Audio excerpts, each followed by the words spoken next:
ന്നവർക്ക് ഉണ്ടാകുന്ന അടുപ്പം അതിനൊരു ത്യാഗനിർഭരമായ ബന്ധമുണ്ട്. അതുകൊണ്ടാണ് ഒന്നും തിരിച്ച് പ്രതീക്ഷിക്കേണ്ട എന്ന് പറയുന്നത്. അങ്ങോട്ട് കൊടുക്കാൻ മാത്രമുള്ളതാണ്, തിരിച്ചു കിട്ടിയാൽ അത് ബോണസാണെന്ന് വിചാരിക്കുന്നതാണ്. ഇന്നത്തെ ലോകത്തിൽ നമ്മൾ കൊടുക്കുമ്പോൾ തിരികെ പ്രതീക്ഷിക്കുന്നുണ്ട്. മക്കളെ വളർത്തുമ്പോൾ പോലും അതുണ്ട്. എത്രയൊക്കെ ഇല്ലെന്ന് പറഞ്ഞാലും അതുണ്ട്. ഇതെന്തെങ്കിലും എനിക്ക് തിരിച്ചു കിട്ടുമെന്നുള്ളൊരു പ്രതീക്ഷയിലാണ് മക്കൾക്കൊക്കെ ഇങ്ങനെ വാരിക്കോരി സ്നേഹം കൊടുക്കുന്നത്. പക്ഷെ ആ തിരികെ കിട്ടാതെ പോകുമ്പോൾ ഉണ്ടാകുന്ന ദുഃഖമാണ് നമ്മളെ വീണ്ടും ചിന്തിപ്പിക്കേണ്ടത് എന്താണ് സ്നേഹമെന്ന്. അപ്പോൾ തിരികെ ഒന്നും പ്രതീക്ഷിക്കാതെ അങ്ങോട്ട് കൊടുക്കുവാൻ കഴിയുമ്പോൾ ഒരിക്കലും നമുക്ക് നിരാശ ഉണ്ടാകുകയില്ല. നിരാശ തോന്നേണ്ട കാര്യമില്ല.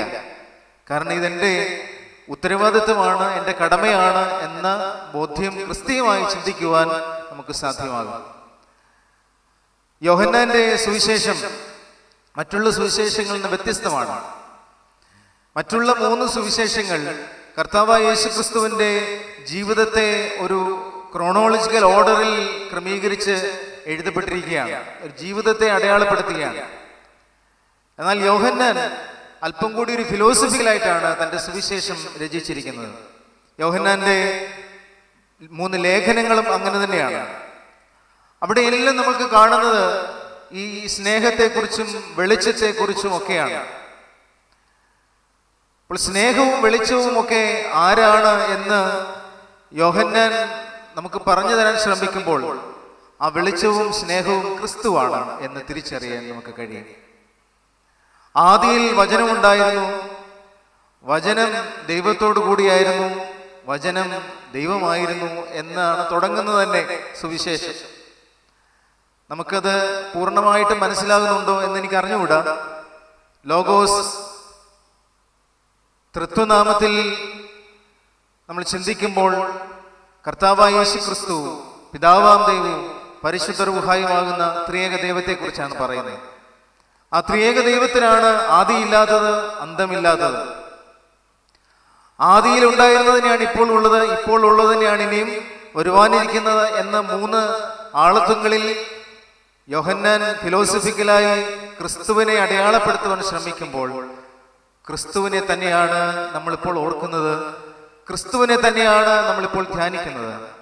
കാരണം സ്നേഹത്തിന്റെ മകുടം എന്ന് പറയുന്നത് ക്രിസ്തുവാണ്. പിതാവാം ദൈവം ഈ ലോകത്തെ സ്നേഹിച്ചത് കൊണ്ടാണ് തൻ്റെ ഏകജാതനായ പുത്രനെ ലോകത്തിന് നൽകുന്നതെന്ന് യോഹന്നാൻ തന്നെയാണ് നമുക്ക് പറഞ്ഞു തരുന്നത്.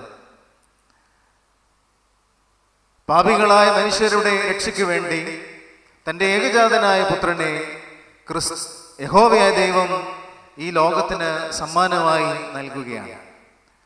ദൈവത്തിൻ്റെ കൃപയാണ് സമ്മാനങ്ങൾ. കൃപ എന്ന വാക്കിന്റെ അർത്ഥം സൃഷ്ടാവ് സൃഷ്ടിക്ക് നൽകുന്ന സമ്മാനമെന്നാണ്. അതിന് പ്രത്യേകിച്ച് അവകാശം ഉണ്ടായിട്ടല്ല, സൃഷ്ടാവ് ദാനമായിട്ട് നൽകുന്നതാണ്. അതുകൊണ്ടാണ് നമ്മൾ എപ്പോഴും ഈ കൃപയ്ക്ക് വേണ്ടി യാചിക്കുകയും പ്രാർത്ഥിക്കുകയും ഒക്കെ ചെയ്യുന്നത്. നമ്മുടെ നമസ്കാരങ്ങളിലെല്ലാം നിരന്തരമായി നമ്മൾ ചൊല്ലുന്ന പ്രാർത്ഥനകളിൽ, പാട്ടുകളിലെല്ലാം ഈ കൃപയെക്കുറിച്ചുള്ള ദാഹമുണ്ട്, ആഗ്രഹമുണ്ട്. നമ്മുടെ ശ്രീവാ നമസ്കാരത്തിലെ പ്രഭാതത്തിൽ നമ്മൾ ചൊല്ലുന്നുണ്ടല്ലോ, കൃപ ചെയ്യണമേ നാഥ, കൃപ ചെയ്യണമേ, അലിവോട് കൃപ ചെയ്യുക നാഥ, മക്കളിലപ്പൻ കൃപ ചെയ്വതുപോലെ. എപ്പോഴും നമ്മൾ കേൾക്കുന്നതാണ്. വിശുദ്ധ കുർബാനയിലും ഈ വാക്ക് എപ്പോഴും നമ്മൾ കേൾക്കും. കാരണം ഇത് നമ്മുടെ ജീവിതത്തിൽ ഉടനീളം അത്യാവശ്യമുള്ളൊരു കാര്യമാണ്. സൃഷ്ടാവ് സൃഷ്ടിക്ക് നൽകുന്ന ദാനമാണ്, സമ്മാനമാണ് കൃപ. ഈ ലോകത്തിന് പിതാവാം ദൈവം സമ്മാനമായി നൽകിയ ക്രിസ്തുവിനെ കുറിച്ചാണ് ദിവ്യമായ സ്നേഹത്തെ നമ്മൾ കരുതുന്നത്. അപ്പോൾ ക്രിസ്തു ഉള്ള ഒരു അന്തരീക്ഷത്തിലാണ് സ്നേഹം പങ്കുവയ്ക്കുവാൻ നമുക്ക് സാധ്യമാകുക. അല്ലാത്ത എല്ലാ സമയങ്ങളിലും നമുക്ക് ഈ സ്നേഹത്തിൻ്റെ ദാരിദ്ര്യമുണ്ടാകാം, സ്നേഹത്തിൻ്റെ കുറവുണ്ടാകാം. ആരാണ് സ്നേഹിതൻ എന്നാണ് ഇന്നത്തെ ഒരല്പസമയം കൊണ്ട് നമുക്ക് ഒരുമിച്ച് ചിന്തിക്കുവാനായിട്ട് പരിശ്രമിക്കുന്നത്. അതിൽ ഒന്നാമത്തേത് യോഹന്നാന്റെ സുവിശേഷം 14-ാം അധ്യായം 15-ാം വാക്യത്തിൽ പറയുന്നത്, നിങ്ങൾ എന്നെ സ്നേഹിക്കുന്നുവെങ്കിൽ എൻ്റെ കൽപ്പനകൾ കാത്തുകൊള്ളൂ. 23-ാമത്തെ വാക്യത്തിൽ വീണ്ടും പറയുന്നു, യേശു അവനോട്, എന്നെ സ്നേഹിക്കുന്നവൻ എൻ്റെ വചനം പ്രമാണിക്കും. എൻ്റെ പിതാവ് അവനെ സ്നേഹിക്കും. ഞങ്ങൾ അവൻ്റെ അടുക്കൽ വന്ന് അവനോടുകൂടെ വാസം ചെയ്യും. എന്നെ സ്നേഹിക്കാത്തവൻ എൻ്റെ വചനം പ്രമാണിക്കുന്നില്ല. അപ്പോൾ ഒന്നാമത്, ആരാണ് സ്നേഹിതൻ എന്ന ചോദ്യത്തിൻ്റെ ഒന്നാമത്തെ ഉത്തരം, ദൈവകൽപ്പനകൾ പാലിക്കുന്നവരാണ് യഥാർത്ഥ സ്നേഹിതൻ. യഥാർത്ഥ സ്നേഹിതന് ദൈവത്തിന്റെ കൽപ്പനകളെ പാലിക്കുവാൻ ഉത്തരവാദിത്വമുണ്ട്. ദൈവകൽപ്പനകൾ എവിടെ നിന്നാണ് നമ്മൾ പഠിക്കുന്നത്? വേദപുസ്തകത്തിൽ നിന്നാണ്. വേദപുസ്തകത്തിൽ നിന്നാണ് ദൈവത്തിന്റെ കൽപ്പനകൾ പഠിക്കുന്നത്. ഇസ്രായേൽ മക്കൾക്ക് യഹോവയായ ദൈവം മോശ മുഖാന്തരം കൽപ്പനകൾ നൽകി. ആ കൽപ്പനകളാണ് അവരുടെ അടിസ്ഥാന പ്രമാണം. ആ കൽപ്പനകളൊക്കെ നമുക്കും ബാധകമാണ്. ആ കൽപ്പനകൾ പാലിക്കുമ്പോൾ ദൈവത്തോട് ചേർന്ന് നിൽക്കുവാനായിട്ട് നമുക്ക് കഴിയും. കാണപ്പെടാത്ത ദൈവത്തെ സ്നേഹിക്കാൻ കഴിയുന്നവന് കാണപ്പെടാത്ത സഹോദരനെ സ്നേഹിക്കാൻ കഴിയും, അല്ലാത്തവനത് സാധിക്കുകയില്ല. അപ്പോൾ ദൈവത്തെ സ്നേഹിക്കുന്നവർക്ക് മാത്രമേ ഈ ലോകത്തിൽ അല്പമെങ്കിലും സ്നേഹം പങ്കുവയ്ക്കുവാനായിട്ട് കഴിയുള്ളൂ. അതുകൊണ്ടാണ് വിവാഹം ഒരു കൂദാശയായി ദേവാലയത്തിന്റെ ഉള്ളിൽ ബലിപീഠത്തിന്റെ മുമ്പിൽ നിർവഹിക്കുന്നത്. സ്നേഹത്തിന്റെ കൂദാശയാണ് വിവാഹം. ആ സ്നേഹത്തിന്റെ കൂദാശ യഥാർത്ഥമായ കൂദാശയായി മാറ്റപ്പെടുന്നത് ദേവാലയത്തിന്റെ അന്തരീക്ഷത്തിലാണ്, ദേവാലയത്തിന്റെ വിശുദ്ധിയിലാണ്. ലോകത്തിൽ ധാരാളം രീതിയിൽ വിവാഹങ്ങൾ നടക്കുന്നുണ്ട്. എന്നാൽ ഇപ്പോഴും നമ്മൾ വിവാഹത്തെ ഒരു കൂദാശയായി പരിഗണിക്കുകയും ആ കൂദാശയെ നിർവഹിക്കുകയും ചെയ്യുന്നത് ദേവാലയത്തിന്റെ വിശുദ്ധിയിലാണ്. അത് എന്തുകൊണ്ടാണെന്ന് ചോദിച്ചാൽ, ക്രിസ്തുവിന്റെ സ്നേഹമാണ് ഈ കൂദാശയിലൂടെ പങ്കുവയ്ക്കുന്നത്. ഒരു പുരുഷനും ഒരു സ്ത്രീയും തമ്മിലുള്ള ഒരു ബന്ധമല്ലല്ലോ നമ്മുടെ വിവാഹം. ക്രിസ്തു അതിന്റെ മുമ്പിൽ ഒരു മധ്യസ്ഥനായിട്ട് കൂടെയുണ്ട്, എപ്പോഴും ഉണ്ട്. ആ വിവാഹ ബന്ധത്തിന് മാത്രമേ ഒരു പൂർണ്ണത ഉണ്ടാകുകയുള്ളൂ. ആ വിവാഹബന്ധത്തെയാണ് കൂദാശ നിർവചനമായ വിവാഹം എന്ന് പറയുന്നത്.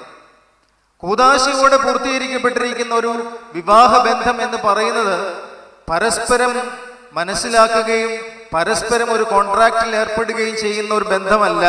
അതിനേക്കാൾ ഉപരിയായി സർവശക്തനായ ദൈവത്തിന്റെ ഒരു സാന്നിധ്യവും അനുഗ്രഹവും നമ്മളോട് കൂടെയുണ്ട് എന്നുള്ളതാണ്. അതുകൊണ്ടാണ് വിവാഹത്തെയും പറയുന്നത് ഒരു തൃത്വ സങ്കല്പം എന്ന് പറയുന്നത്. മൂന്നാളുകൾ ചേരുന്നതാണ് ഒരു വിവാഹം ബന്ധം. ഒരു ഭർത്താവും ഒരു ഭാര്യയും മണവാളനായ ക്രിസ്തുവും, യഥാർത്ഥ മണവാളനായ ക്രിസ്തുവും കൂടി ചേരുമ്പോഴാണ് ഒരു വിവാഹം പൂർണ്ണമാകുന്നത്. ദൈവകൽപ്പനകൾ പാലിക്കുന്നവൻ യഥാർത്ഥ സ്നേഹം പങ്കുവെക്കുവാനായിട്ട് കഴിയും. അല്ലാത്തവർക്ക് ഈ സ്നേഹം ഒരിക്കലും സത്യമായി വിശ്വസ്തയോടെ നിഷ്കളങ്കമായി പങ്കുവെക്കാൻ സാധിക്കുകയില്ല. അവിടെയെല്ലാം ഒരു ചേർച്ചക്കുറവുണ്ടാകും. അതുകൊണ്ട് തന്നെയാണ് നമ്മളുടെ കുടുംബ ബന്ധങ്ങളിൽ പലപ്പോഴും വിള്ളലുകൾ ഉണ്ടാകുന്നത്. അതൊരു വിവാഹ മോചനങ്ങളിലേക്ക് എത്തപ്പെടുന്ന ദുരവസ്ഥ ഉണ്ടാകുന്നത്. ബഹുമാനപ്പെട്ട അച്ഛൻ എന്നെ പരിചയപ്പെടുത്തിയപ്പോൾ ഞാൻ ബാവാതിരുമേനയുടെ ഓഫീസിൽ ശുശ്രൂഷ ചെയ്തതാണെന്ന് പറഞ്ഞു. നമ്മുടെ സഭയിൽ രണ്ടാം വിവാഹം എന്ന് പറയുന്ന ഒരു ഏർപ്പാടുണ്ട്.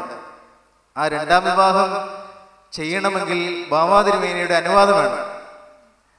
നിയമപരമായി ആദ്യബന്ധം വേർപ്പെടുത്തിയ ആളുകൾ നിയമപരമായ മാർഗങ്ങളിലൂടെ സഭയുടെ തലവന്റെ അനുവാദത്തോടു കൂടി മാത്രമേ രണ്ടാമതൊരു വിവാഹം കഴിക്കാൻ അനുവാദം സഭ നൽകുന്നുള്ളൂ. എന്നാൽ രണ്ടാമത് വിവാഹം കഴിഞ്ഞവരും വേർപെട്ടു പോയാൽ എന്ത് ചെയ്യും? മൂന്നാമത് വിവാഹം കഴിക്കും. എന്തിനാണ് വിവാഹം കഴിക്കുന്നത്? വീണ്ടും സ്നേഹം കിട്ടുമോ എന്നുള്ള അന്വേഷണത്തിലാണ്.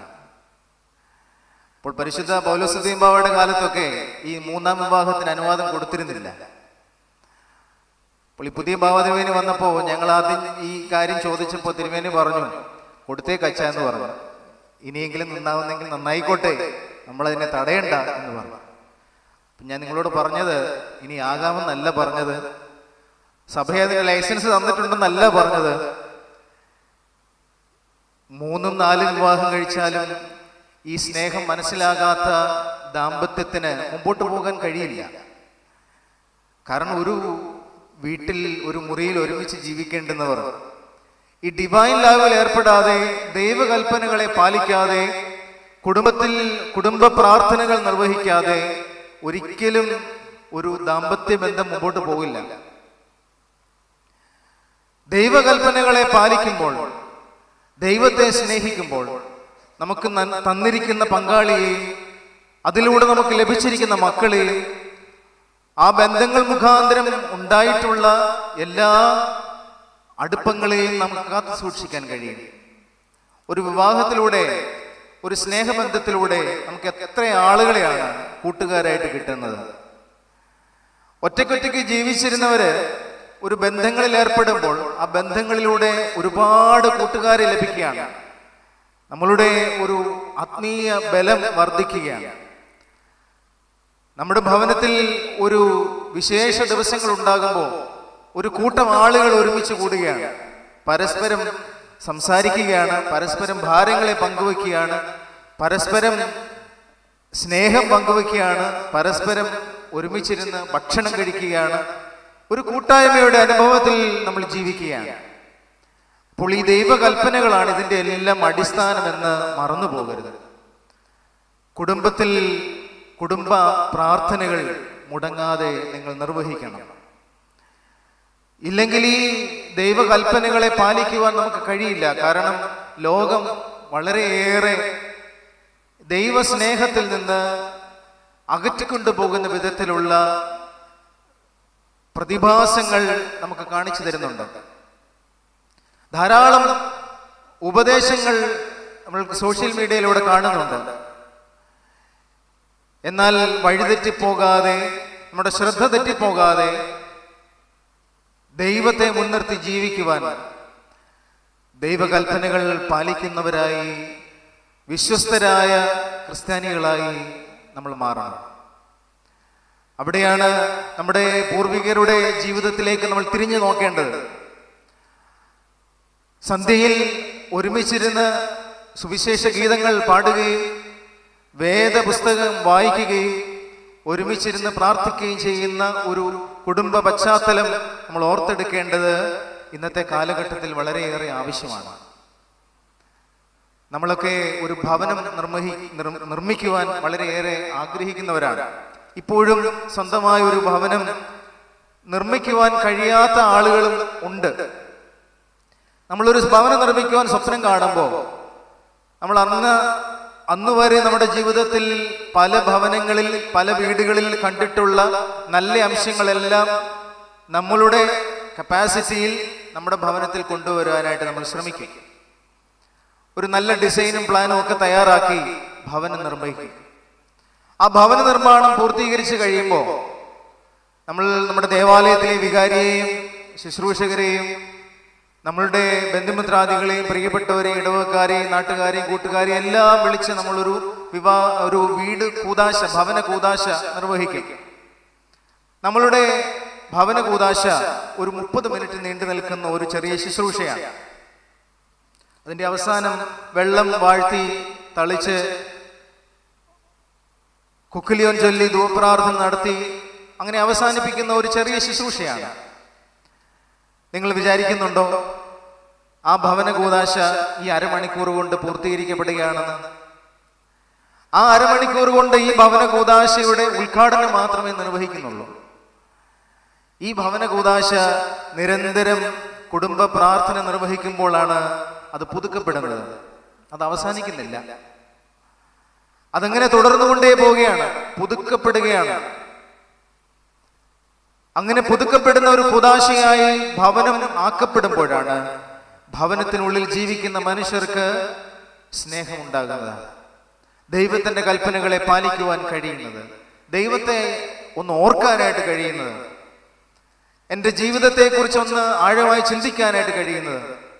ഇല്ലെങ്കിൽ നമുക്കുണ്ടാകുന്ന വികാരം എന്താണെന്ന് അറിയുമോ? അഹങ്കാരമായിരിക്കും ഉണ്ടാകുക.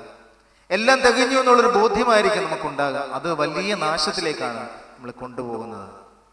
മറന്നു പോകരുത്, സ്നേഹത്തെക്കുറിച്ച് സ്നേഹിതനെ കുറിച്ച് വിചാരിക്കുമ്പോൾ, ആരാണ് സ്നേഹിതൻ, ആരാണ് സ്നേഹം എന്ന് ചിന്തിക്കുമ്പോൾ ഒന്നാമത് പറയാനുള്ളത്, ദൈവത്തിന്റെ കൽപ്പനകളെ പാലിക്കുന്നവനാണ് യഥാർത്ഥ സ്നേഹിതൻ, യഥാർത്ഥ സ്നേഹം. രണ്ടാമത്, സമൂഹം ഭ്രഷ്ട് കൽപ്പിക്കുന്നവരെ ചേർത്ത് നിർത്തുന്നവനാണ് യഥാർത്ഥ സ്നേഹിതൻ. സ്നേഹിതനെ കുറിച്ച് ചോദിക്കുമ്പോൾ ക്രിസ്തു പറഞ്ഞ ഒരു ഉപമയുണ്ട്. ആ ഉപമ നല്ല ശമരിയക്കാരന്റെ ഉപമയാണ്. നിങ്ങൾക്ക് നല്ല പരിചയമുള്ള ഉപമയാണ്. ആരാണ് സ്നേഹിതൻ എന്ന് ചോദിക്കുമ്പോൾ ക്രിസ്തു പറഞ്ഞു കൊടുക്കുന്ന ഉപമയാണ്. ഒരു മനുഷ്യൻ വഴിയിൽ മുറിവേറ്റ് കിടക്കുന്നു. ആ മനുഷ്യന്റെ മുമ്പിൽ കൂടി ധാരാളം മനുഷ്യർ കടന്നു പോകുന്നു. പലരും ഇത് കാണാതെ കേൾക്കാതെ അങ്ങനെ വഴി തിരിഞ്ഞു പോവുകയാണ്. എന്നാൽ ഒരു ശമരിയക്കാരനായ മനുഷ്യൻ വരുന്നു. ഈ മുറിവേറ്റ് കിടക്കുന്നവനെ എടുത്തുകൊണ്ട് സത്രത്തിൽ കൊണ്ടുപോയി ആക്കി അവന് മുറിവ് വെച്ച് കെട്ടിക്കൊടുക്കുവാൻ ആ സത്രത്തിലെ ആളുകളെ ചുമതലപ്പെടുത്തുകയാണ്. അവന്റെ കയ്യിലുള്ളത് അവിടെ ഏൽപ്പിക്കുകയാണ്. എന്നിട്ട് അവൻ പറയുന്നത്, ഞാൻ മടങ്ങി വരുമ്പോൾ ഇതിലധികം എന്തെങ്കിലും ആയിട്ടുണ്ടെങ്കിൽ ഞാൻ തന്നുകൊള്ളാം, ഇവനെ കരുതിക്കൊള്ളണം എന്നാണ്. ഈ ശമരിയക്കാരനെ നല്ല ശമരിയക്കാരൻ എന്ന് പറയുന്നത് എന്തിനാണ്? ഗുഡ് സമരിറ്റൻ എന്ന് എന്തിനാണ് ഈ ശമരിയക്കാരനെ പറയുന്നത്? അന്നത്തെ സമൂഹത്തിൽ യഹൂദരും ശമര്യരും തമ്മിൽ വലിയ വഴക്കായിരുന്നു. പരസ്പരം രണ്ടു കൂട്ടരും കണ്ടു കഴിഞ്ഞാൽ മിണ്ടുകയില, മുഖം തിരിഞ്ഞു പോകുന്ന ഒരു അനുഭവമാണ്. അത് നമുക്ക് എവിടുന്നാ മനസ്സിലാകുന്നത്? യോഹന്നാന്റെ സുവിശേഷം 4-ാം അധ്യായത്തിൽ ഒരു ശമരിയക്കാരിയായ സ്ത്രീ കർത്താവിനോട് സംഭാഷണം നടത്തുന്നുണ്ട്. അപ്പോൾ ആ ശമരിയക്കാരി സ്ത്രീ കർത്താവിനോട് പറയുന്നുണ്ട്, ഞങ്ങൾക്കും നിങ്ങൾക്കും തമ്മിൽ സമ്പർക്കമില്ലല്ലോ, പിന്നെ നീ എന്തിനാണ് എന്നോട് ഇങ്ങനെ സംസാരിച്ചുകൊണ്ട് നിൽക്കുന്നതെന്ന് ചോദിക്കുകയാണ്. അപ്പോൾ അത്രയേറെ വിഭിന്നമായി നിൽക്കുന്ന രണ്ട് ജാതികളുടെ ഇടയിലാണ് ഒട്ടും തന്നെ പരിഗണിക്കാത്ത ഒരു സമൂഹത്തെ ഉയർത്തിക്കൊണ്ടുവന്ന് കർത്താവ് പറയുന്നത് നല്ല ശമരിയക്കാരന്റെ ഉപമ. പ്രമാണിമാരായ നല്ല മനുഷ്യരെന്ന് വിചാരിക്കുന്ന ധാരാളം ആളുകൾ അതുവഴിയൊക്കെ കടന്നുപോയി. പക്ഷെ ആരും തിരിഞ്ഞു നോക്കാതെ ഇരുന്നപ്പോൾ, ഒട്ടും തന്നെ പരിഗണിക്കാത്ത അവഗണന നേരിടുന്ന ഒരു സമൂഹത്തിന്റെ പ്രതിനിധി ശമരിയക്കാരൻ അതുവഴി വരുമ്പോൾ മുറിവേറ്റ് കിടന്നവനെ എടുത്തുകൊണ്ട് സത്രത്തിൽ കൊണ്ടുപോയി അവന്റെ മുറിവ് വെച്ച് കെട്ടിക്കൊടുക്കുന്ന മനോഹരമായ കാഴ്ച കർത്താവ് അവർക്ക് പറഞ്ഞു കൊടുക്കുകയാണ്. അവനെ കർത്താവ് വിളിക്കുകയാണ് നല്ല ശമരിയക്കാരൻ. അപ്പോൾ ശമരിയക്കാരുടെ ജീവിതത്തിന് ഒരു ഉയർച്ച കിട്ടുകയാണ്. അവരിലും ആരുണ്ട്? നല്ലവരുണ്ട്. ശമരിയക്കാരുടെ ഇടയിൽ നല്ലവരുണ്ട്, മോശക്കാരൻ ആരുമില്ല. എല്ലാവരിലും നന്മയുണ്ട്. അപ്പോൾ സമൂഹം ഭ്രഷ്ട് കൽപ്പിക്കുന്നവരെ ചേർത്ത് പിടിക്കുമ്പോൾ നമ്മളൊരു യഥാർത്ഥ സ്നേഹിതനായി മാറ്റപ്പെടുകയാണ്. കുറെ വർഷങ്ങൾക്ക് മുമ്പ് കോട്ടയം നഗരത്തിൽ ഒരു സ്ത്രീ ഈസ്റ്റർ ആഘോഷിച്ചത് രാവിലെ പള്ളിയിൽ നിന്ന് വീട്ടിൽ വന്നിട്ട് ഉച്ചക്കത്തേക്കുള്ള ഭക്ഷണ വിഭവങ്ങളെല്ലാം തയ്യാറാക്കി കുറെ ഭക്ഷണ പൊതികളുമായി അവരുടെ തന്നെ കൈനറ്റിക് വണ്ടിയിൽ ഈ നഗരത്തിലേക്ക് ഇറങ്ങി.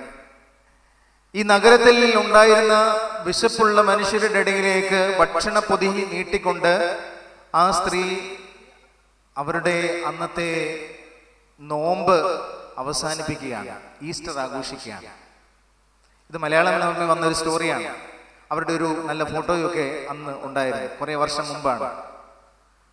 അപ്പോൾ എങ്ങനെയാണ് നമ്മുടെ ഈ ആഘോഷങ്ങളൊക്കെ നമ്മൾ നിർവഹിക്കുന്നത് എന്ന് ചോദിച്ചാൽ, സമൂഹത്തിൽ ബുദ്ധിമുട്ട് അനുഭവിക്കുന്ന, വിശപ്പ് അനുഭവിക്കുന്ന, ദാഹം അനുഭവിക്കുന്ന മനുഷ്യരോട് ചേർന്ന് നിൽക്കുമ്പോഴാണ് നമ്മളുടെ നോമ്പും നമ്മുടെ ഉപവാസവും നമ്മുടെ ആഘോഷങ്ങൾക്കും ഒക്കെ ഒരു പുതിയ അർത്ഥം നൽകുവാനായിട്ട് സാധിക്കുക, ഒരു പുതിയ മുഖം നൽകുവാനായിട്ട് സാധിക്കുന്നത്. അങ്ങനെയാണ് നമ്മളുടെ ഇന്നത്തെ ആഘോഷങ്ങളൊക്കെ എങ്ങനെയാണ് മുമ്പോട്ട് പോകുന്നത്?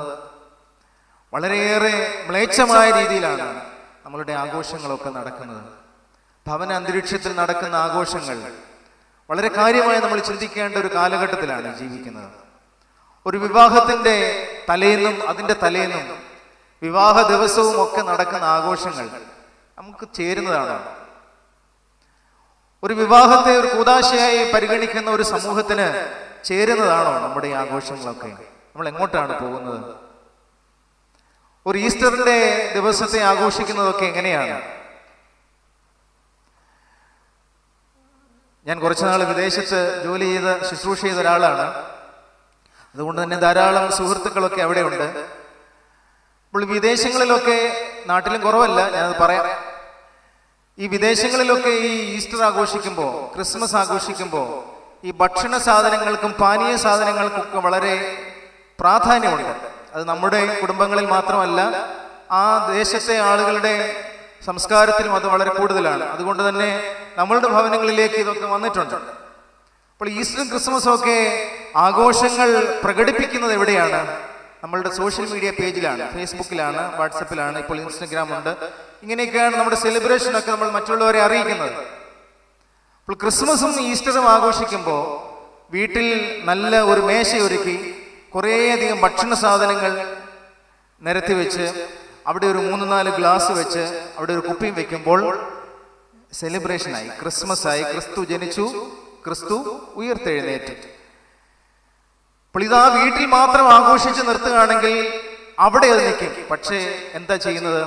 ഇതിൻ്റെ ഒരു ഫോട്ടോ എടുക്കും, ഫേസ്ബുക്കിലിടും. എന്നിട്ട് എന്താണ്? ക്രിസ്തു ഉയർത്തെഴുന്നേറ്റു, ഹാപ്പി ഈസ്റ്റർ. അതിന്റെ താഴെ ബന്ധുക്കളും കൂട്ടുകാരും പ്രിയപ്പെട്ടവരും എല്ലാം കമന്റ് ചെയ്യുകയാണ്. എന്താണ്? സത്യമായും അവൻ ഉയർത്തെഴുന്നേറ്റു. എവിടെ? ക്രിസ്തു എവിടെ ഉയർത്തെഴുന്നേറ്റത്? അവിടെ ഉയർത്തെഴുന്നേറ്റ് നിൽക്കുന്ന വേറെ ഏതാണ്ട് സാധനങ്ങളാണ്.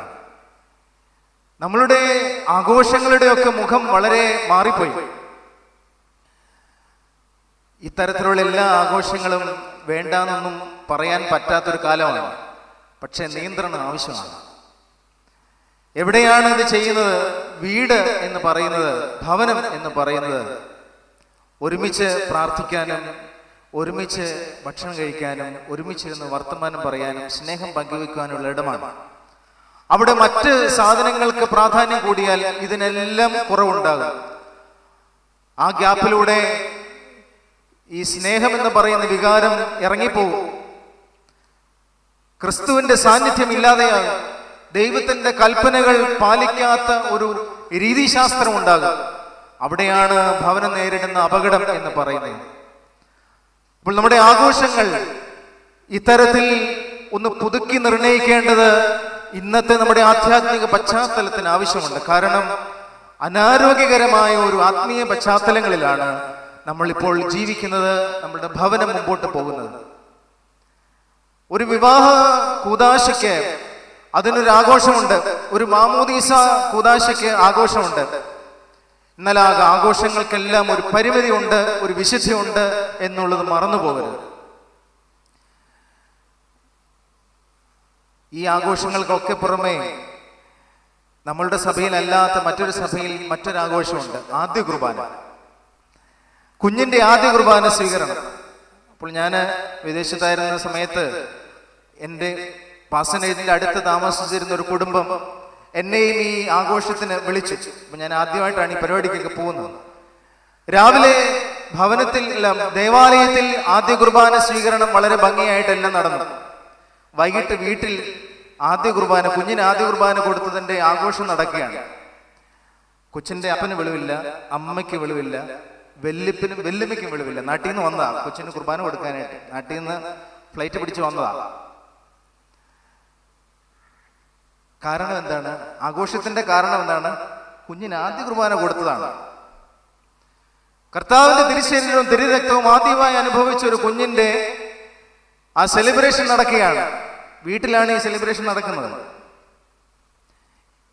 ഏത് രീതിയിലാണ് നമ്മളുടെ കൂദാശകൾ പോകുന്നത്, ആരാധന പോകുന്നത്, കൂദാശ അനുഭവങ്ങൾ പോകുന്നത് എന്ന് നിങ്ങൾ ചിന്തിച്ചാൽ മതി. ഇതൊന്നും നമ്മുടെ കുടുംബ പശ്ചാത്തലങ്ങളിൽ ഒട്ടും കുറവല്ല.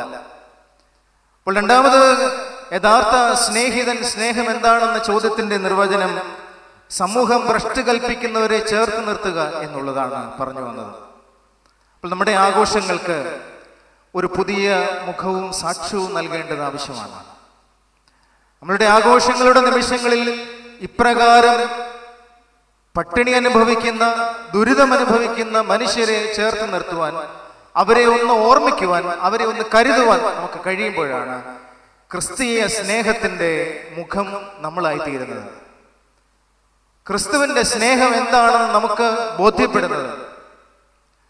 ഇപ്പോൾ പല വിവാഹം നടക്കുമ്പോഴും ആ വിവാഹത്തോട് ചേർന്ന് വിവാഹത്തിനായി ബുദ്ധിമുട്ടുന്ന യുവതി യുവാക്കളെയും ചേർത്ത് നിർത്തുന്ന കുടുംബങ്ങളുണ്ട്.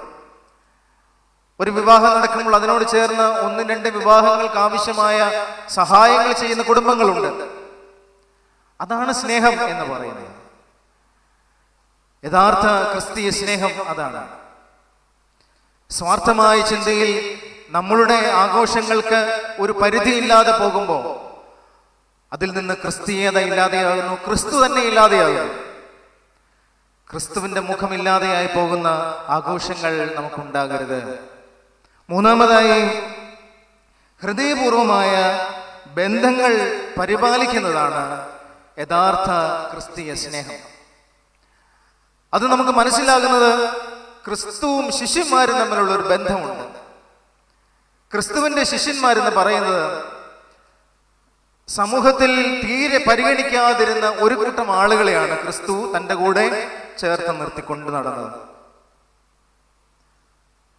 അവർക്ക് വലിയ വിദ്യാഭ്യാസമില്ല, വലിയ കുലമഹിമയില്ല, വലിയ കുടുംബ പാരമ്പര്യങ്ങളില്ല, ഒന്നും തന്നെ അവകാശപ്പെടാനില്ല.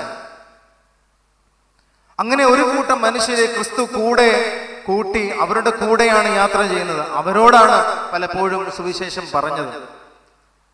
അവർ തന്നെ ധാരാളം സംശയങ്ങൾ തമ്പുരാനോട് ചോദിക്കുകയും അതിന് മറുപടി പറയുകയൊക്കെ ചെയ്തു. ക്രിസ്തുവിന്റെ ശിഷ്യന്മാരുടെ ഇടയിൽ ഒരു ഇന്നർ സർക്കിൾ ഉണ്ടായിരുന്നു. ഒരു 3 പേര് ഇന്നർ സർക്കിൾ ഉണ്ടായിരുന്നു. ആരാണത്?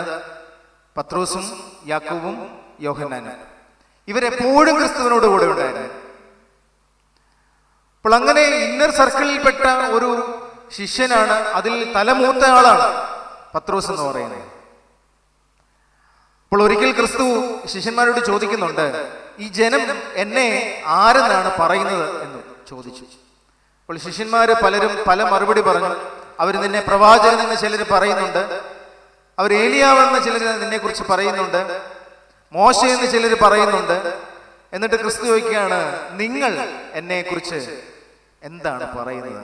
പത്രോസാണ് മറുപടി പറയുന്നത്, നീ ജീവനുള്ള ദൈവത്തിന്റെ പുത്രനായ ക്രിസ്തുവാകുന്നു എന്ന് മറുപടി പറയും.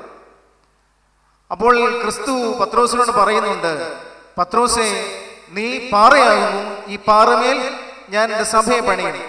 ഇത് നിനക്ക് വെളിപ്പെടുത്തി തന്നത് നിന്റെ ജഡരക്തങ്ങളല്ല, ദൈവത്തിന്റെ ആത്മാവാണ്. ദൈവത്തിന്റെ ആത്മാവാണ് നിനക്കിത് വെളിപ്പെടുത്തി തന്നത്.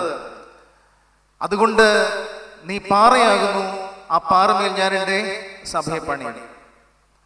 എന്നിട്ട് ക്രിസ്തു പറയുകയാണ്, മനുഷ്യപുത്രൻ ദുഷ്ടന്മാരുടെ കൈകളിൽ ഏൽപ്പിക്കപ്പെടും, അവരവനെ പിടിക്കും, അവനെ കൊല്ലും, അവൻ 3-ാം നാൾ ഉയർത്തെഴുന്നേൽക്കും. പത്രോസിന് തീരെ ഇഷ്ടമായില്ല. പത്രോസ് ഇങ്ങനെ വലിയ കോംപ്ലിമെന്റ് ഒക്കെ കിട്ടി നിൽക്കുന്ന സമയത്താണ് ക്രിസ്തു ഇത് പറയുന്നത്. പത്രോസ് പറയുകയാണ്, മാറ്റി നിർത്തി ക്രിസ്തുവിനെ വിളിച്ചിട്ട് പറയുകയാണ്, കർത്താവേ, നിനക്കത് ഭവിക്കരുതേ, നിനക്കിത് സംഭവിക്കരുതേ എന്ന് പറയുകയാണ്. സാത്താനെ, എന്നെ നീ വിട്ടുപോകൂ എന്നാണ് ക്രിസ്തുവിന്റെ മറുപടി. ഒന്ന് ആലോചിച്ച് നോക്കിക്കേ, ഒരേ നിമിഷം തന്നെയാണ് ഇതെല്ലാം സംഭവിച്ചുകൊണ്ടിരിക്കുന്നത്. അപ്പോൾ പത്രോസ്, നീ പാറയാകുന്നു, ഈ പാറമേൽ ഞാൻ എൻ്റെ സഭയെ പണിയും എന്ന് പറഞ്ഞ അതേ പത്രോസിനോട് തന്നെയാണ് ക്രിസ്തു പറയുന്നത്, സാത്താനെ, എന്നെ നീ വിട്ടുപോകൂ എന്ന് പറയുന്നത്. ഇതെങ്ങനെയാ സംഭവിച്ചത്? നമ്മളുടെ ആറ്റിറ്റ്യൂഡാണ് പ്രശ്നം, നമ്മുടെ ബന്ധമാണ് പ്രശ്നം. ഹൃദയപൂർവമായ ബന്ധം പരിപാലിക്കുന്നവനെയാണ് യഥാർത്ഥ സ്നേഹിതൻ എന്ന് പറയാൻ ഞാൻ ശ്രമിക്കുമ്പോൾ പത്രോസിനോട് ആദ്യം പറയുന്നത്, നീ പാറയാകുന്നു, ഈ പാറമേൽ ഞാൻ എൻ്റെ സഭയെ പണിയുമെന്നാണ്. തൊട്ടടുത്ത നിമിഷം തന്നെ പത്രോസിനോട് പറയുകയാണ്, സാത്താനെ, എന്നെ നീ വിട്ടുപോകൂ എന്ന് പറയുന്നു. അപ്പോൾ ദൈവത്തോടുള്ള ബന്ധം നിരന്തരമായി കാത്തു സൂക്ഷിക്കുവാൻ ബന്ധപ്പെടുമ്പോഴാണ്, പരിശ്രമിക്കുമ്പോഴാണ് തമ്പുരാനോട് ചേർന്ന് നിൽക്കുവാനായിട്ട് കഴിയുക. അപ്പോൾ ഈ പത്രോസിനോട് പറയുകയാണ്, കോഴി 3 പ്രാവശ്യം കൂവുന്നതിന് മുമ്പ് നീ എന്നെ തള്ളിപ്പറയും. ഞാൻ നിന്നെ തള്ളിപ്പറയുകയില്ല എന്ന് പത്രോസ് പറഞ്ഞു. പക്ഷെ അങ്ങനെ ഒരു ദുർബലമായ സാഹചര്യം ഉണ്ടായി. അപ്പോൾ ഒരു സ്ത്രീ വന്ന് ഇവനോട്, പത്രോസിനോട് ചോദിക്കുകയാണ്, നീയും അവന്റെ കൂട്ടത്തിലുള്ള ആളല്ലേ? ഞാൻ അവനെ അറിയുന്ന പോലും ഇല്ല. അങ്ങനെ 3 പ്രാവശ്യം പത്രോസ് മറുപടി പറയുകയാണ്. 3-ാം പ്രാവശ്യം പറയുമ്പോഴാണ് കോഴി കൂവുന്നത്. ക്രിസ്തു പത്രോസിനെ നോക്കുന്നത്, പത്രോസ് ക്രിസ്തുവിനെ നോക്കുന്നത്. അവിടെ നിന്ന് പത്രോസ് കരഞ്ഞുകൊണ്ട് ഓടിപ്പോവുകയാണ്. ആ നോട്ടത്തിന്റെ അർത്ഥം പത്രോസിന് പിടികിട്ടിയില്ല. പക്ഷെ ആ പിടികിട്ടാത്ത നോട്ടത്തെ കർത്താവ് വീണ്ടും അവന് മനസ്സിലാക്കി കൊടുക്കുന്നത് വിശുദ്ധ യോഹന്നാന്റെ സുവിശേഷം 21-ാം അധ്യായത്തിന്റെ അതിന്റെ അവസാന ഭാഗത്ത് ഉയിർത്തെഴുന്നേറ്റ കർത്താവ് യോഹന്നാന്റെ മകനായ ശീമോനെ, നീ എന്നെ സ്നേഹിക്കുന്നുണ്ടോ എന്ന് 1 പ്രാവശ്യമല്ല 3 പ്രാവശ്യം ചോദിക്കുന്നുണ്ട്. ആദ്യത്തെ 2 പ്രാവശ്യം പത്രോസ് വളരെ ഈസി ആയിട്ട് മറുപടി പറയുന്നുണ്ട്, ഉവ്വ് കർത്താവേ, ഞാൻ നിന്നെ സ്നേഹിക്കുന്നുണ്ട്. 3-ാം പ്രാവശ്യമാണ് പത്രോസിന് കാര്യം മനസ്സിലായത്. എന്തിനാണ് ഇത് 3 പ്രാവശ്യം ചോദിച്ചത്? നമുക്കിപ്പോ കാര്യം മനസ്സിലായില്ലേ? അവസാനം പത്രോസ് പറയുന്നത് എന്താണ്? ഉവ്വ് കർത്താവേ, നീ എല്ലാം അറിയുന്നുവല്ലോ, ഞാൻ നിന്നെ സ്നേഹിക്കുന്നു. അപ്പോൾ തള്ളിക്കളയുന്ന ഒരു ഗുരുശിഷ്യ ബന്ധമല്ലത്, അവഗണിക്കുന്ന ഒരു ഗുരുശിഷ്യ ബന്ധമല്ലത്. തന്നെ തള്ളിപ്പറഞ്ഞവനെയും തന്റെ ശിഷ്യഗണത്തിലേക്ക് വീണ്ടും ചേർത്ത് നിർത്തണമെന്ന ഒരു പരമമായ യഥാർത്ഥമായ ആഗ്രഹത്തിലാണ് ക്രിസ്തു പത്രോസിനെ ആ ബന്ധത്തിൽ ചേർത്ത് നിർത്തുന്നത്. അതാണ് ഹൃദയപൂർവമായ ഒരു ബന്ധം എന്ന് പറയുന്നത്. ഹൃദയപൂർവമായ ആ ബന്ധത്തെയാണ് സ്നേഹം എന്ന് നമുക്ക് വിവക്ഷിക്കുവാനായിട്ട് കഴിയുക. സ്നേഹത്തിന്റെ അർത്ഥം എന്താണെന്ന് പറയുമ്പോൾ നമുക്ക് വളരെ ആത്മാർത്ഥമായി പറയാവുന്ന ഒരു നിർവചനം ഹൃദയപൂർവമായ ബന്ധം പരിപാലിക്കുന്നതാണ്. ക്രിസ്തുവും ലാസറും തമ്മിലുള്ള ഒരു ബന്ധമുണ്ട്. ബഥാനിയയിലെ ലാസറിന്റെ ഭവനം, ലാസറും 2 സഹോദരിമാരും ഉണ്ടായിരുന്നു, മാർത്തയും മറിയയും. ക്രിസ്തുവിന് വളരെ പ്രിയപ്പെട്ട ഒരു ഭവനമാണ്. ലാസർ മരിച്ചുപോയി ദിവസങ്ങൾ കഴിയുമ്പോഴാണ് കർത്താവ് ഈ വാർത്ത അറിയുന്നത്. കർത്താവ് ബഥാനിയയിലെ ഭവനത്തിലേക്ക് വരികയാണ്. അവിടെ സുവിശേഷകൻ രേഖപ്പെടുത്തിയിരിക്കുന്ന ഒരു വാചകമുണ്ട്, ക്രിസ്തു കണ്ണുനീർ വാർത്തു എന്ന്.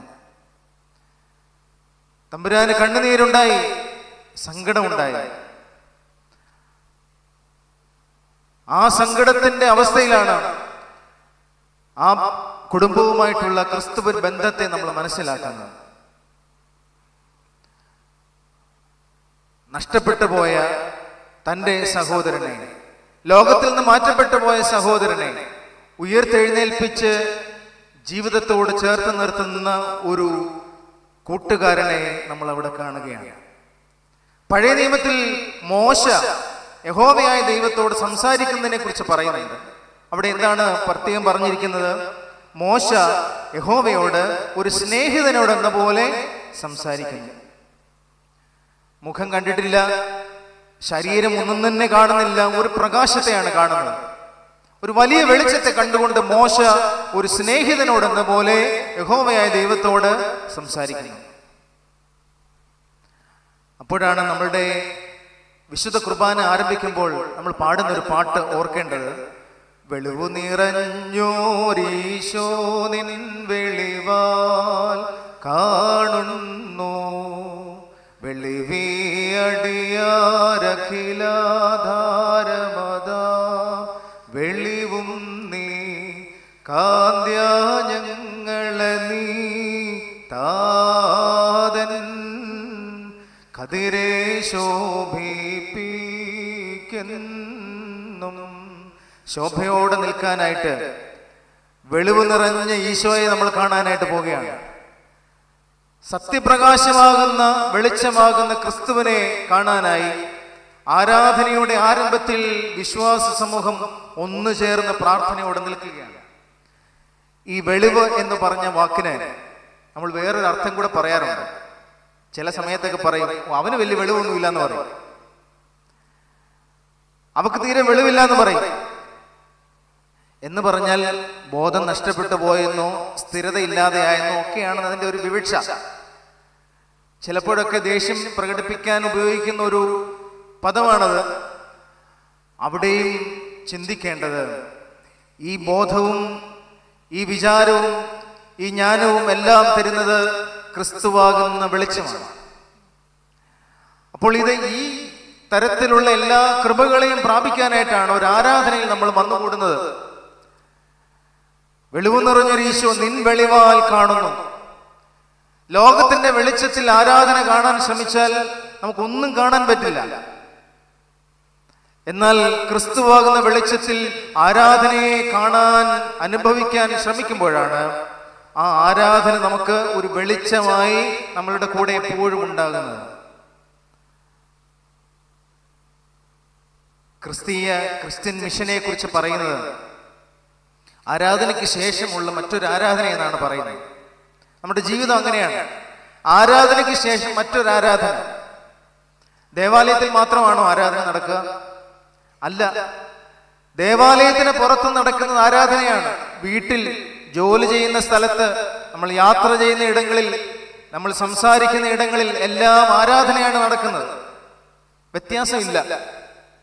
പള്ളിയിൽ എന്താണോ നടക്കുന്നത് അത് തന്നെയാണ് പള്ളിക്ക് പുറത്ത് നടക്കേണ്ടത്. പക്ഷെ അത് നടക്കുന്നില്ല എന്ന് മാത്രമേ ഉള്ളൂ പ്രശ്നം. നമ്മുടെ ഒരു സവിശേഷത എന്താണ്?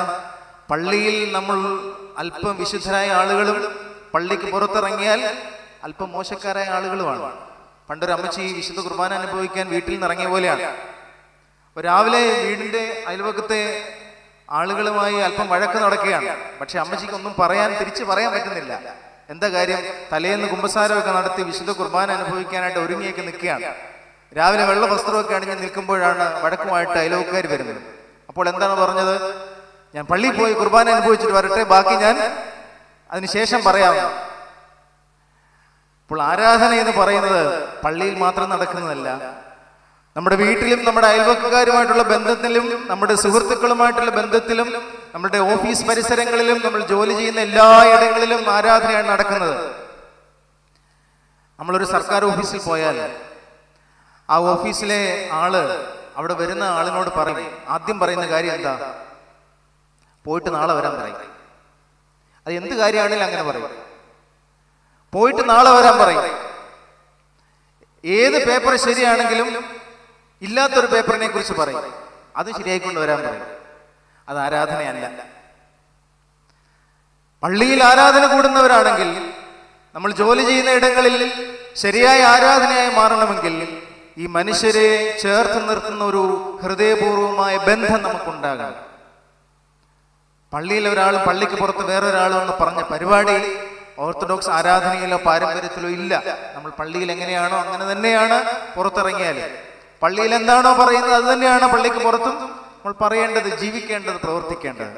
അപ്പോൾ ഹൃദയപൂർവമായ ബന്ധങ്ങൾ പരിപാലിക്കുവാൻ നമുക്ക് സാധിക്കണം.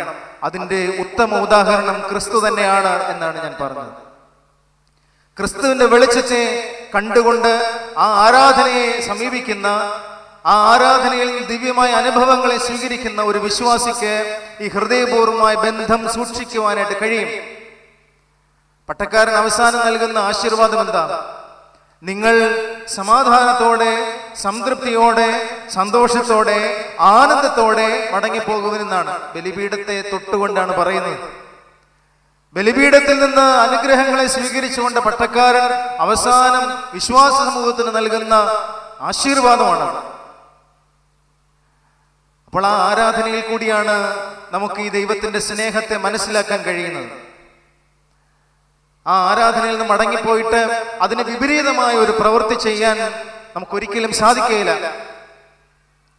അപ്പോൾ ശരിയായ ആരാധന അനുഭവിക്കുവാൻ സാധിക്കണമെങ്കിൽ വെളിവ് നിറഞ്ഞ ക്രിസ്തുവിനെ ധ്യാനിച്ചുകൊണ്ട്, ആ വെളിവിനെ സ്വീകരിച്ചുകൊണ്ട്, ആ വെളിച്ചത്തെ സ്വീകരിച്ചുകൊണ്ട് ഭവനങ്ങളിലേക്ക് സംതൃപ്തരായി ആനന്ദത്തോടെ മടങ്ങിപ്പോകണം. അപ്പോഴാണ് ഈ ഹൃദയപൂർവ്വ ബന്ധം സൂക്ഷിക്കുന്ന നല്ല സ്നേഹിതരായി തീരുവാൻ നമുക്ക് കഴിയുക. നമ്മളെ കുറ്റം പറയുന്നവനെയും സ്നേഹിക്കാൻ കഴിയണം.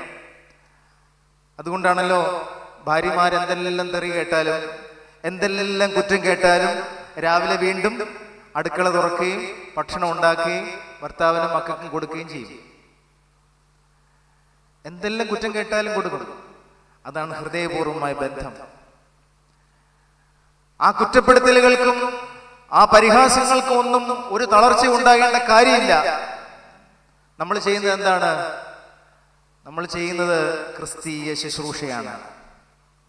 ക്രിസ്തീയ ശുശ്രൂഷയാണ് നമ്മൾ ചെയ്യുന്നത്. മക്കൾക്കൊക്കെ എന്ത് കൊടുത്താലും അവര് തിരിച്ച് നന്ദിയില്ലാത്തവരായി ജീവിക്കുന്നുണ്ടെങ്കിൽ നമ്മൾ നിരാശപ്പെടേണ്ട കാര്യമില്ല, പരാതി പറയേണ്ട കാര്യമില്ല, ഒരാളോടും പരാതി പറയേണ്ട കാര്യമില്ല. നമ്മൾ ചെയ്യുന്നത് നമ്മുടെ ശുശ്രൂഷയാണ്. അതിനെ മാനിക്കേണ്ട ഉത്തരവാദിത്വം ബാക്കിയുള്ള എല്ലാവർക്കും ഉള്ളതാണ്. അവർ വേണമെങ്കിൽ ചെയ്യും, ഇല്ലെങ്കിൽ കിട്ടേണ്ടത് അവർക്ക് കിട്ടിക്കോളും. നമ്മൾ ഇതിനെക്കുറിച്ചൊന്നും ഭാരപ്പെടേണ്ട കാര്യമില്ല. നമ്മുടെ ശുശ്രൂഷ എന്താണോ അത് തന്നെയാണ് ചെയ്യേണ്ടത്. അത് തന്നെയല്ലേ ഞങ്ങൾ വൈദികരൊക്കെ നേരിടുന്ന ഇപ്പോഴത്തെ ഒരു പ്രതിസന്ധി. ദേവാലയങ്ങളിൽ എന്ത് കാര്യം ചെയ്താലും അതിനെ കുറ്റം പറയാനായിട്ട് ഒരു കൂട്ടം ആൾക്കാരുണ്ടാകും. പക്ഷെ ഈ കുറ്റം കേട്ട് തളർന്നു പോയാൽ ഒന്നും നടക്കില്ല. അതിനെയൊക്കെ അവഗണിച്ച് മുമ്പോട്ട് പോകുന്ന ഒരു ശുശ്രൂഷ രീതിക്കാണ് ദൈവത്തിന്റെ അനുഗ്രഹം ഉണ്ടാകുന്നത്. എല്ലാം തികഞ്ഞിട്ട് ആർക്കും ഒന്നും ചെയ്യാനായിട്ട് പറ്റുകയില്ല. ഇവിടെ കബറടങ്ങിയിരിക്കുന്ന ഒരു രാഷ്ട്രീയക്കാരനുണ്ടല്ലോ, ഉമ്മൻചാണ്ടി. അദ്ദേഹം പറഞ്ഞ ഒരു കാര്യമുണ്ട്, ഞാൻ 100 കാര്യം ചെയ്യുമ്പോ 10 കാര്യം ചിലപ്പോൾ തെറ്റിപ്പോകും. എല്ലാം നോക്കിയും കണ്ടും ഞാൻ ചെയ്യാൻ പോയാൽ അതിൽ ഒരു 50 കാര്യം എനിക്ക് ചെയ്യാൻ പറ്റുള്ളൂ. പക്ഷേ 90 കാര്യം ഞാൻ ചെയ്യും. അത് ശരിയാണ്, അതിൽ 10 കാര്യം തെറ്റിപ്പോകും. പക്ഷെ ഈ 90 പേർക്ക് എൻ്റെ പ്രവൃത്തി കൊണ്ട്, എൻ്റെ ശുശ്രൂഷ കൊണ്ട് നന്മയുണ്ടാകുന്നുണ്ട്. അത് തന്നെയാണ് അന്നും ഇന്നും ഈ കബറിടത്തിലേക്ക്, ഈ കബറിങ്കിലേക്ക് ധാരാളം മനുഷ്യർ വന്നു കൂടുന്നത്. ഈ നാടറിയാത്ത ധാരാളം മനുഷ്യര് അദ്ദേഹത്തിന്റെ ശവസംസ്കാര ശുശ്രൂഷയിൽ, അദ്ദേഹത്തിന്റെ വിലാപയാത്രയിൽ അണിചേർന്നത് കൊണ്ടാണ്. അദ്ദേഹം ഈ ക്രിസ്തീയ ശുശ്രൂഷയുടെ അർത്ഥം ശരിയായി മനസ്സിലാക്കിയ ഒരാളാണെന്ന് ഞാൻ പറയും. അദ്ദേഹത്തെ കുറ്റം വിധിച്ച ലോകമാണിത്, നാടാണിത്. വളരെ മാനം കെടുത്തിയ ഒരു നാടാണ്. കുറ്റം പറഞ്ഞെന്ന് മാത്രം പറഞ്ഞ പോരാ, മാനം കെടുത്തിയ ഒരു നാടാണ്. പക്ഷേ അദ്ദേഹം അവിടെയൊക്കെ ഒരു ക്രിസ്തീയ പ്രതികരണമാണ് അദ്ദേഹം നടത്തിയത്. അദ്ദേഹത്തെ കളിയാക്കിയവരോടും പരിഹസിച്ചവരോടും ഒരിക്കലും അദ്ദേഹം മുഖം കറുത്ത് ഒരു വാക്ക് പോലും പറഞ്ഞിട്ടില്ല. നമ്മളൊക്കെ നമ്മളെ കളിയാക്കുന്നവരോട് നമ്മൾ എന്തെല്ലാം ചിത്തകളാണ് തിരിച്ചു പറയുന്നതല്ലേ. അപ്പോൾ നമ്മുടെ ശുശ്രൂഷയാണ് നമ്മൾ നിർവഹിക്കുന്നത്. അതിൽ കുറ്റങ്ങൾ കണ്ടുപിടിക്കുന്ന ധാരാളം മനുഷ്യരുണ്ടാകും. എല്ലാം തികഞ്ഞ ആരും നമ്മുടെ കൂട്ടത്തിലില്ല. ഞാനും ഇല്ല, നിങ്ങളും ഇല്ല. നമുക്കെല്ലാം കുറവുണ്ട്. നമ്മൾ വീട്ടിൽ ചെയ്യുന്നതും നാട്ടിൽ ചെയ്യുന്നതും പള്ളിയിൽ ചെയ്യുന്നതും നമ്മുടെ ഓഫീസിൽ ചെയ്യുന്നതും എല്ലാ കാര്യങ്ങൾക്കും കുറ്റമുണ്ടാകും, കുറവുണ്ടാകും. പക്ഷേ ഒരു ക്രിസ്തീയ കാര്യവിചാരത്തോടെ എൻ്റെ ശുശ്രൂഷയെ നിർവഹിക്കാൻ ശ്രമിക്കുമ്പോൾ അതിൽ ധാരാളം ആളുകൾക്ക് സഹായം ലഭിക്കും. ആ ശുശ്രൂഷയുടെ അർത്ഥം മനസ്സിലാക്കുന്ന, ആ ശുശ്രൂഷയുടെ ഗുണം ലഭിക്കുന്ന ധാരാളം മനുഷ്യർ നമ്മുടെ കൂട്ടങ്ങളിൽ ഉണ്ടാകും, നമ്മുടെ ഇടയിൽ ഉണ്ടാകും. അതാണ് നമ്മുടെ വിജയം. നമ്മളെ ഓർക്കുകയും നമുക്ക് വേണ്ടി പ്രാർത്ഥിക്കുകയും ചെയ്യുന്ന ധാരാളം മനുഷ്യരുണ്ട്. ഞാൻ ഇപ്പോഴും വിശ്വസിക്കുന്നു, ഞാൻ ഇവിടെ നിൽക്കുന്നതിന്റെ കാരണം എന്നെ ഓർക്കുകയും എനിക്ക് വേണ്ടി പ്രാർത്ഥിക്കുകയും ചെയ്യുന്ന ഒരുപാട് മനുഷ്യരുണ്ട്, ഒരുപാട് വിശ്വാസികളുണ്ട്. കുറ്റം പറയുന്നവരുണ്ട്. പക്ഷെ അവരുടെ പ്രാർത്ഥനയുടെ ശക്തി വളരെ വലുതാണ്. നമ്മൾ കൊടുത്ത ആത്മാർത്ഥമായ ആ സ്നേഹത്തിന്റെ മുമ്പിൽ അവർ നമുക്ക് നൽകുന്ന ഒരു തുള്ളി കണ്ണുനീർ, ഒരു ചെറിയ പ്രാർത്ഥനകൾ നമുക്ക് വലിയ കൃപകളെ നൽകും. അതുകൊണ്ട് നിങ്ങൾ ഒരിക്കലും നിരാശപ്പെടരുത്. എന്ത് കുറ്റങ്ങൾ കേട്ടാലും, എന്ത് പഴി കേട്ടാലും നിരാശപ്പെടേണ്ട കാര്യമില്ല. ഹൃദയപൂർവമായ ബന്ധങ്ങൾ നിങ്ങൾ എപ്പോഴും കാത്തു സൂക്ഷിക്കണം. ആരിൽ നിന്നും അകന്നു പോകരുത്. എല്ലാവരോടും ചേർന്ന് നിൽക്കുവാൻ കഴിയണം. അവിടെയാണ് നിങ്ങൾ യഥാർത്ഥ സ്നേഹം കാത്തു സൂക്ഷിക്കുന്നവരായി, യഥാർത്ഥ സ്നേഹിതരായി ജീവിക്കുവാനായിട്ട് കഴിയുക. അവസാനമായി, പൂർണ്ണമായ വിശ്വാസം കാത്തു സൂക്ഷിക്കുന്നവനാണ് യഥാർത്ഥ സ്നേഹിതൻ, യഥാർത്ഥ സ്നേഹം. പൂർണ്ണമായ വിശ്വാസം ആരോടൊക്കെയാണ്? ആദ്യമായി നമുക്ക് വിശ്വാസം ഉണ്ടാകേണ്ടത് ദൈവത്തോടാണ്, ക്രിസ്തുവിനോടാണ് ആദ്യമായിട്ട് നമുക്ക് വിശ്വാസം ഉണ്ടാകേണ്ടത്. പ്രിയപ്പെട്ടവരെ, നമ്മളുടെ വിശ്വാസ ജീവിതത്തിന് പലപ്പോഴും ചാഞ്ചാട്ടമുണ്ട്. ആടി നിൽക്കുന്ന വിശ്വാസമാണ് പലപ്പോഴും നമുക്കുള്ളത്. ഉറപ്പിക്കണം, വിശ്വാസത്തെ ആഴമായി ഉറപ്പിക്കണം. ആ വിശ്വാസ ജീവിതത്തിൽ ധാരാളം പരീക്ഷകളെ നേരിടേണ്ടി വന്നേക്കാം. യാക്കോബ് ശ്ലീഹ പറയുന്നുണ്ട്, ദൈവം ദോഷങ്ങൾ തന്ന് പരീക്ഷിക്കുന്നവനല്ല, ദോഷങ്ങൾ തരുന്നത് ആരാണ്? പിശാചാണ്. അത് നമുക്ക് കുറച്ചുകൂടെ മനസ്സിലാകുന്നത് ഇയ്യോബിന്റെ പുസ്തകത്തിലാണ്. ഇയ്യോബിന്റെ പുസ്തകം 1-ാം അധ്യായത്തിൽ തന്നെ പറയുന്നുണ്ട് ഇയ്യോബിനെ കുറിച്ച്. ഇയ്യോബ് നേരുള്ളവനും നിഷ്കളങ്കനും ദോഷം വിട്ടകന്നവനും നീതിമാനുമായിരുന്നു. ഇങ്ങനെ വിശുദ്ധനായി ജീവിച്ച ഒരു ഇയ്യോബിന്റെ ജീവിതത്തെ പരീക്ഷിക്കുവാൻ അനുവാദം ചോദിക്കുന്നത് സാത്താനാണ്. ആരോട്? ദൈവത്തോട്. ഇയ്യോബ് പ്രാർത്ഥിക്കാൻ നിൽക്കുമ്പോൾ സാത്താനും അവന്റെ കൂടെ നിൽക്കുകയാണ്. അപ്പൊ സാത്താനും പ്രാർത്ഥിക്കുമല്ലേ? സാത്താനും പ്രാർത്ഥിക്കുമല്ലേ? അതുകൊണ്ടല്ലേ പള്ളിയിലും പിശാചുള്ളത്. പള്ളിയിൽ പിശാചുണ്ടോ? ഉണ്ട്. പള്ളിയിലും പിശാചുണ്ട്. ഈ പിശാച് എന്ന് പറയുന്നത് ആരാണ്? ഞാൻ തന്നെയാണ്. ഞാൻ ക്രിസ്തുവാണെങ്കിൽ ചില സമയങ്ങളിൽ ഞാൻ പിശാചാണ്. പത്രോസിനോട് പറഞ്ഞത് അത് തന്നെയല്ലേ? നീ ജീവനുള്ള ദൈവത്തിന്റെ പുത്രനായ ക്രിസ്തുവാകുമെന്ന് പത്രോസ് പറയുമ്പോ, പത്രോസ് നീ പാറയാകുന്നു, ഈ പാറമേൽ ഞാൻ എന്റെ സഭയെ പണിയും. അപ്പോഴാണ് കർത്താവ് പറഞ്ഞത്, മനുഷ്യപുത്രൻ ദുഷ്ടന്മാരുടെ കയ്യിൽ ഏൽപ്പിക്കപ്പെടും, അവൻ അവരെ കൊല്ലും, മൂന്നാം നാൾ ഉയർത്തെഴുന്നേൽക്കും. പത്രോസ് പതിയെ ക്രിസ്തുവിനെ വിളിച്ചിട്ട് പറഞ്ഞത്, നിനക്കത് ഭവിക്കരുതേ, പിശാച് മാറിപ്പോകുമെന്നാണ് പറഞ്ഞത്. അപ്പോൾ എൻ്റെ ഉള്ളിൽ തന്നെയാണ് ദൈവമുള്ളതും എൻ്റെ ഉള്ളിൽ തന്നെയാണ് പിശാചുള്ളതും. ഞാൻ ദൈവികമായ അംശത്തെ നിലനിർത്താനായിട്ടാണ് നിരന്തരം പ്രാർത്ഥിക്കേണ്ടത്, ദൈവവുമായിട്ടുള്ള ബന്ധം സൂക്ഷിക്കേണ്ടത്. ദൈവവുമായിട്ടുള്ള വിശ്വാസം കാത്തു സൂക്ഷിക്കുമ്പോഴാണ് നിരന്തരമായി നമുക്ക് നന്മകൾ ചെയ്യാനായിട്ട് കഴിയുക. ഇല്ലെങ്കിൽ തിന്മകൾ, നെഗറ്റീവ് എനർജി നമ്മളിൽ ഉണ്ടാകും. പോസിറ്റീവ് എനർജി എപ്പോഴും മെയിൻറ്റെയിൻ ചെയ്യാൻ ഈ പൂർണ്ണമായ വിശ്വാസത്തിൽ ദൈവത്തോട് ചേർന്ന് നിൽക്കണം. അപ്പോൾ പൂർണ്ണമായ വിശ്വാസം കാത്തു പരിപാലിക്കുന്നവനാണ് യഥാർത്ഥ സ്നേഹിതൻ. ആ പൂർണ്ണമായ വിശ്വാസം ഒന്നാമത് സൂക്ഷിക്കേണ്ടത് ദൈവത്തോടാണ്, രണ്ടാമത് സമൂഹത്തോടാണ്. സമൂഹത്തോട് നമുക്കൊരു വിശ്വാസമുണ്ട്, ഒരു ബന്ധമുണ്ട്. ഞാൻ വീണ്ടും വിവാഹ കൂദാശയെ കുറിച്ച് പറയുകയാണ്. അവസാനം വിവാഹ കൂദാശയിൽ നൽകുന്ന ഉപദേശത്തിൽ പറയുന്നുണ്ട്, നിങ്ങൾ ഈ ജനക്കൂട്ടത്തെയും ഓർക്കണം. ഒരു ജനക്കൂട്ടത്തിന്റെ സാന്നിധ്യത്തിലാണ് ഈ കൂദാശ നടക്കുന്നത്. അതിന്റെ ആദ്യം പറയുന്നത് ബലിപീഠത്തെയും വിശുദ്ധ വചനത്തെയും വിശുദ്ധ ശ്ലീബായെയും ത്രോണോസിനെയും ഒക്കെ പറഞ്ഞതിന് ശേഷമാണ് പറയുന്നത്, ഈ ജനക്കൂട്ടത്തെയും മുമ്പാകെയാണ് നിങ്ങൾ നിൽക്കുന്നതെന്ന് ഓർക്കണം. ഹൃദയ വിചാരങ്ങൾ അറിയുന്നവന്റെ മുമ്പാകെയാണ്, അറിയാത്തവന്റെ മുമ്പാകെ അല്ല നിങ്ങൾ നിൽക്കുന്നത് എന്ന് ഓർക്കണം. ഹൃദയ വിചാരങ്ങൾ അറിയുന്നവന്റെ മുമ്പിലാണ്. അപ്പോൾ ഈ ജനക്കൂട്ടത്തോട്, സമൂഹത്തോട് നമുക്കൊരു ഉത്തരവാദിത്വമുണ്ട്, കടപ്പാടുണ്ട്. എന്തെങ്കിലുമൊക്കെ ജീവിതത്തിൽ ആയിക്കഴിഞ്ഞാൽ ഇനി എനിക്ക് ആരും വേണ്ട, എനിക്കറിയാം ജീവിക്കാൻ എന്നൊരിക്കലും പറയരുത്. മക്കളൊക്കെ ഒരല്പം ഒന്ന് നിൽക്കാൻ കഴിയുമ്പോൾ അപ്പനോടും അമ്മയോടും പറയുന്ന ഒരു വാചകമാണ്, കൂടുതൽ ഇനി എന്നെ ഒന്നും പഠിപ്പിക്കണ്ട, ഉപദേശം ഒന്നും കൂടുതൽ വേണ്ട, എനിക്കറിയാം എങ്ങനെ ജീവിക്കണമെന്ന് എനിക്കറിയാവുന്ന. അന്ന് മുതൽ അവന്റെ നാശം തുടങ്ങുക. അന്ന് മുതൽ അവന്റെ നാശം തുടങ്ങുകയാണ്. നമ്മളുടെ ഗുരുക്കന്മാരെ, നമ്മുടെ മാതാപിതാക്കളെ നമ്മൾ സ്നേഹിക്കേണ്ട, കരുതേണ്ട, ഓർക്കേണ്ട എല്ലാത്തിനെയും പരിഗണിക്കാതെ ഒരു സമൂഹത്തിന്റെ മുമ്പിൽ ഒരു സാമൂഹ്യ ജീവിയായി ബന്ധമില്ലാതെ ജീവിക്കാൻ നമുക്കൊരിക്കലും സാധിക്കുകയില്ല, മുമ്പോട്ട് പോകാൻ പറ്റില്ല. അപ്പോൾ വിശ്വാസം കാത്തു സൂക്ഷിക്കേണ്ടത് ഒന്നാമത് ദൈവത്തോടാണ്, രണ്ടാമത് സമൂഹത്തോടാണ്, മൂന്നാമത് കുടുംബത്തോടാണ്. കുടുംബത്തോട് ബന്ധം കാത്തു സൂക്ഷിക്കുവാൻ കഴിയണം, വിശ്വാസം കാത്തു സൂക്ഷിക്കുവാൻ കഴിയണം. അവനാണ് യഥാർത്ഥ സ്നേഹിതൻ.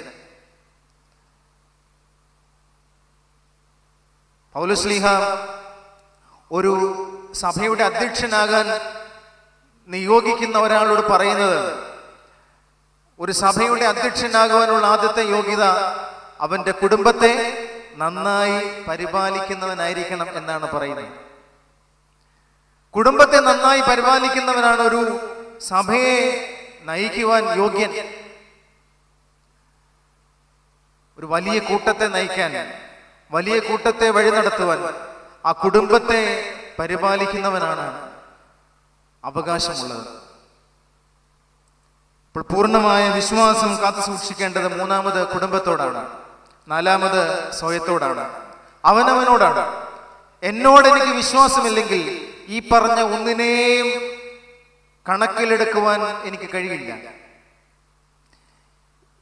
എന്നിലുള്ള എൻ്റെ കോൺഫിഡൻസ് നഷ്ടപ്പെട്ടു പോയാൽ എനിക്ക് പിന്നെ ഈ കാര്യത്തോട് ഒരു തരത്തിലും ബന്ധപ്പെടാൻ കഴിയില്ല.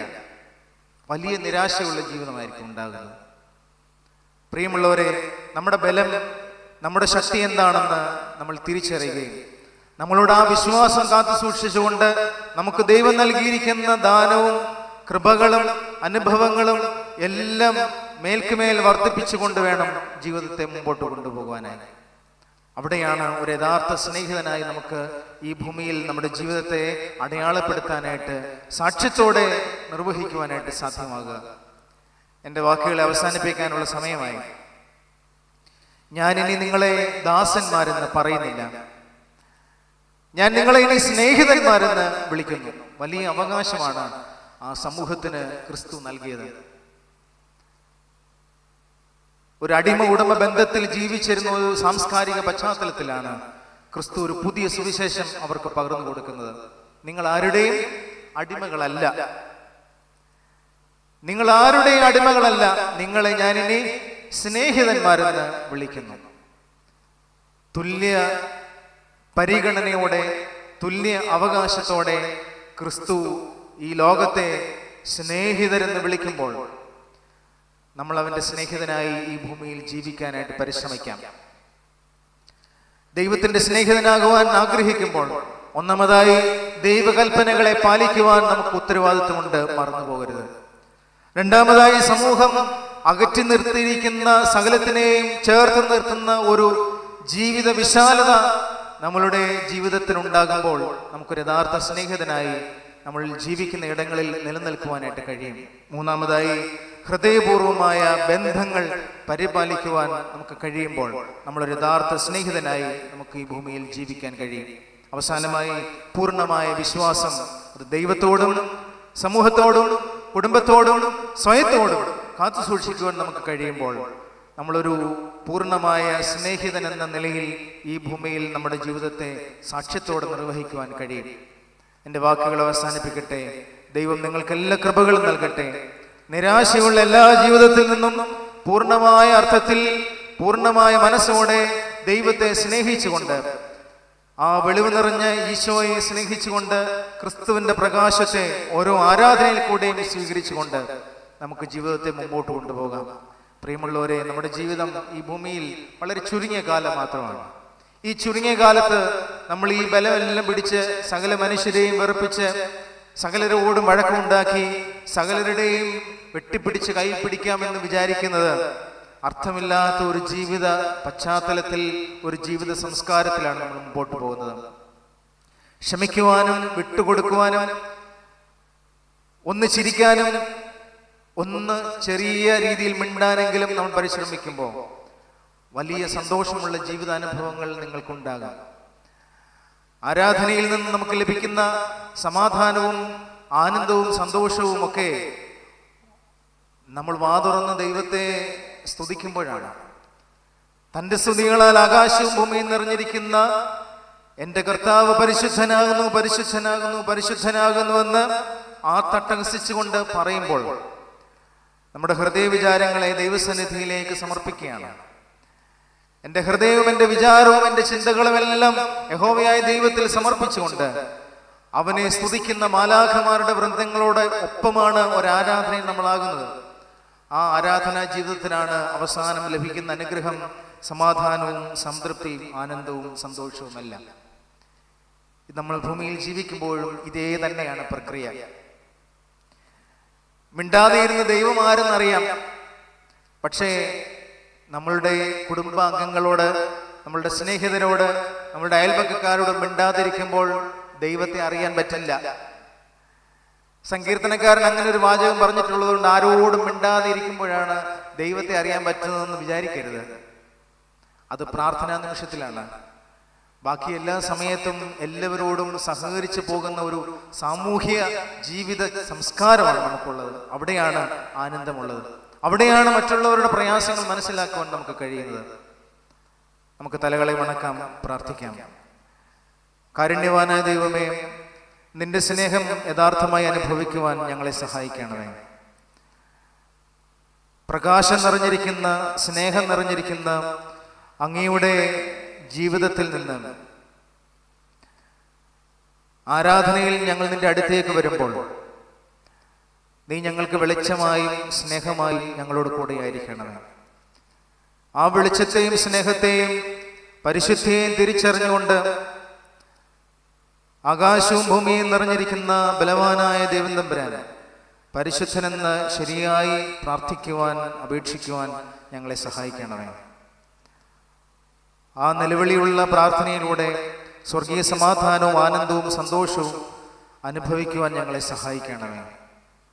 സ്വർഗത്തിൽ നിന്ന് നീ തരുന്ന സമാധാനവും സന്തോഷവും സ്നേഹവും ഞങ്ങളുടെ കൂടെ ആയിരിക്കുന്ന എല്ലാവർക്കും പങ്കുവെക്കുവാൻ, ഒരു കൂട്ടായ്മയുടെ അനുഭവത്തിൽ ഈ ഭൂമിയിൽ ജീവിക്കുവാൻ, അത് മുഖാന്തരം ഒരു സാക്ഷ്യമുള്ള ജീവിത സംസ്കാരം നിലനിർത്തുവാൻ ഞങ്ങളെ സഹായിക്കണമേ. ഒരു ചുരുങ്ങിയ കാലത്തെ ഈ ഭൂമിയിലെ ജീവിതം ശ്രേഷ്ഠമായി അവസാനിപ്പിക്കുവാൻ, ഒരു പുതിയ ജീവിതാനുഭവത്തിലേക്ക്, പറുദീസയുടെ അനുഭവത്തിലേക്ക് വന്നു ചേരുവാൻ ഞങ്ങളെ സഹായിക്കണമേ. നിരാശയുള്ള ജീവിതത്തിൽ ഞങ്ങളെ നീ അകറ്റണമേ. സങ്കടങ്ങളിൽ നിന്ന് ഞങ്ങളെ നീ സന്തോഷത്തിൻ്റെ അനുഭവത്തിലേക്ക് കൊണ്ടുവരണമേ. ഹൃദയം നിറഞ്ഞു കവിയുന്ന നല്ല അനുഭവങ്ങളിൽ നിന്ന് ഞങ്ങളുടെ വായുകളിലൂടെ നന്മയുള്ള സംസാരങ്ങൾ, നന്മയുള്ള വാക്കുകൾ അവിടുന്ന് പുറപ്പെടുവിക്കണമേ. ഞങ്ങൾ നിനക്കും നിന്റെ പിതാവിനും വിശുദ്ധ റൂഹായിക്കും സ്തുതിയും സ്തോത്രം കരയേറ്റുവാനായിട്ട് തന്നെ. ആമേൻ.